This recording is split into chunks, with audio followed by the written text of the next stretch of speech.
Back to the market mayhem on Wall Street. Markets taking another pounding today. The Dow ending down 545 points, bringing two-day losses to nearly 1,400 points. Back with me now, the markets panel, Gary B. Smith and Jonas Max Ferris. President Trump, for the third day, Jonas, is blaming the Federal Reserve. The theory is that he is saying the stock market run-up was spectacular on my watch. It's the Federal Reserve's fault that we're having market mayhem. That's messaging to his base. And, you know, some people on Wall Street agree with him. Your take, Jonas. I got to say, I agree with not the hedging part that he's doing, but the overall concept that the Federal Reserve is run by stodgy people that remember the 70s who somehow think we have to have 5% rates to be at some normal range is a recipe for causing another recession. There's no rule that we have to be higher. The inflation luckily came in low today. There is no reason to continue to rapidly raise rates.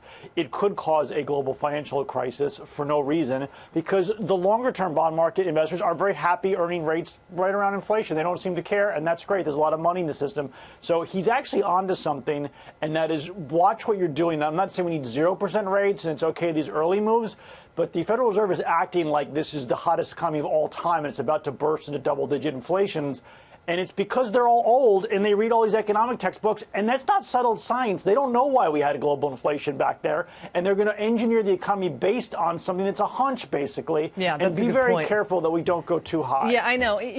Jonas makes an important point that, by the way, the president should be noticed that he's not going to fire the Federal Reserve chair. But Gary B., I mean, it's like killing a gnat with a hammer when it comes to rate hikes. And it feels like 2005 with the Federal Reserve is saying, you know what, we got to raise rates because we think we have to, because we see something that we think is coming. You know what I mean, Gary B., about inflation and the like? What's your take on all of this? Jonas makes an excellent point. These people in the Federal Reserve from Greenspan, through, Yellen and whatnot are all from the 70s.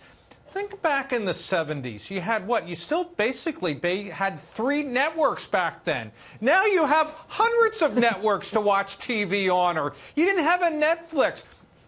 Who can raise prices right now? Yeah. Supermarkets can't raise prices. I can go to the Walmart or I can order online. Yeah. Hardware stores can't raise. There is no corner hardware store. If I wanted to, I can go to Home Depot, or again, I can order online. Car dealers, but there's thousands out there.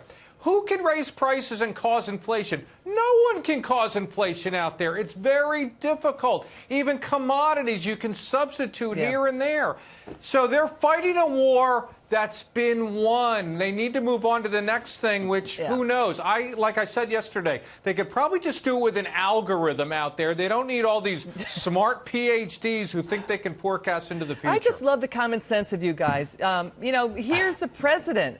Again, some are saying, hey, he's doing midterm messaging for his base, protecting the stock market run-up on his watch. Let's listen to what the president said in criticizing the Federal Reserve for the third day in a row. Watch. I think the Fed is out of control. I think what they're doing is wrong.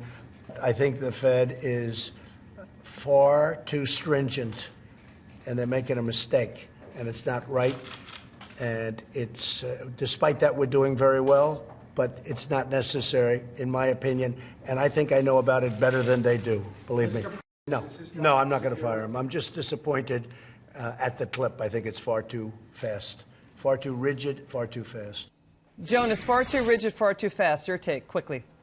Yeah, nobody knows more than Trump about interest rates and the effect they could have on a business that's leveraged. I'm not an anti-Fed guy. I'm not pro-gold. I like paper money, but we don't have to act like it's always going to be the 1970s and we're going to have 10% 10-year yields. So behave like we can handle low rates. Yeah, you don't think that is the and you don't like paper money until you wallpaper something with it. Gary B., you like what the president said. Quickly, yes or no?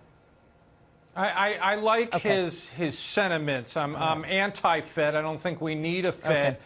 I disagree a little bit. I think we can live with higher rates, but I don't think the Fed needs to be involved. The market will take care of that. Gary and Jonas, you guys have been great. Thank you so much.